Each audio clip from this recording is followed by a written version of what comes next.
Hello friend, પ્રશ્ન 5 ક નીચેના ગુણોત્તરો શોધો.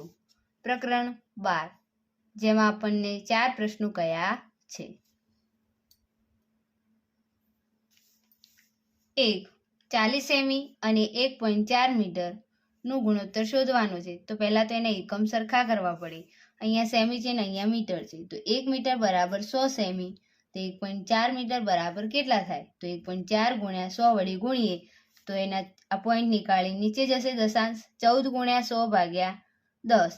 અંશ અને છેદમાં શૂન્ય ઉડી ગઈ. 14 ગુણ્યા 10 એટલે 140 સેમી થાય. 1.4 મીટર બરાબર કેટલા થયા? 140 સેમી. તો ગુણોત્તર બરાબર 40 સેમીના છેદમાં 1.4 મીટર.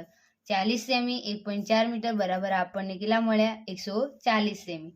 તો અંશ અને છેદમાં શૂન્ય ઉડી ગઈ. અવયવ પાડીએ. 2 દુ 4, 2 સીધા 14, 2 2 ઉડી ગયા. તો કેટલા મળે છે? 2/7 એટલે 2/7. 2. 75 પૈસા અને 2 રૂપિયા. તો 1 રૂપિયો બરાબર 100 પૈસા. તો 2 રૂપિયો બરાબર કેટલા? તો 2 ગુણ્યા 100 કરીએ ત્યારે આપણને 200 પૈસા મળે છે. તો ગુણોત્તર શોધીએ. 75 પૈસાના છેદમાં 2 રૂપિયા. 75 પૈસા અને 2 રૂપિયા બરાબર આપણા જોડે કેટલા છે? 200 પૈસા આવ્યા. તો 200. 25 તરી 75, 25 દુ 50, 50 ગુણ્યા 4 કરીએ એટલે 200 થશે. તો અંશ અને છેદમાં સમાન અંક ઉડી ગયો. ઉપર વધ્યા 3 અને છેદમાં વધે છે 4 દુ 8. તો કેટલો ગુણોત્તર મળ્યો? 3/8. 30 મિનિટ અને 1.5 કલાક એનો ગુણોત્તર શોધીએ. તો પહેલા તો 1 કલાક બરાબર 60 મિનિટ. તો 1.5 કલાક બરાબર કેટલા? 1.5 ગુણ્યા 16, 60. તો એને 60 વડે ગુણીએ તો 15/10 શૂન્ય ઉડી ગઈ. 15 છંગ 90 મિનિટ થાય. 1 કલાક બરાબર 60 મિનિટ. તો 1.5 એટલે કે 1.5 કલાકનો સમય હોય ત્યારે કેટલી મિનિટ થાય? 90 મિનિટ. અને ગુણોત્તર શોધીએ. 30 મિનિટના છેદમાં 1.5 કલાક.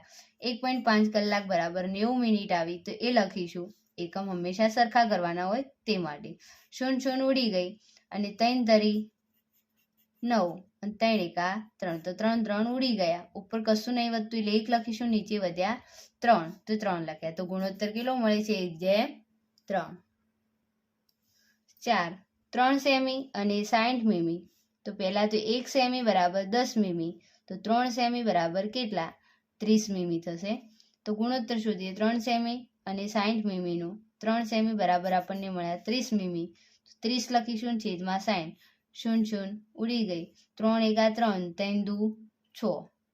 અવયવ પાડી દઈએ. 3 દુ 6, 3 3 ઉડી ગયા. ઉપર કશું નહીં એટલે 1 વધશે અને નીચે આવશે 2. તો ગુણોત્તર કેટલો મળે છે? 1/2. તો વિદ્યાર્થી મિત્રો, અહીંયા પ્રશ્ન 5 ક એનું સોલ્યુશન પૂરું થાય છે.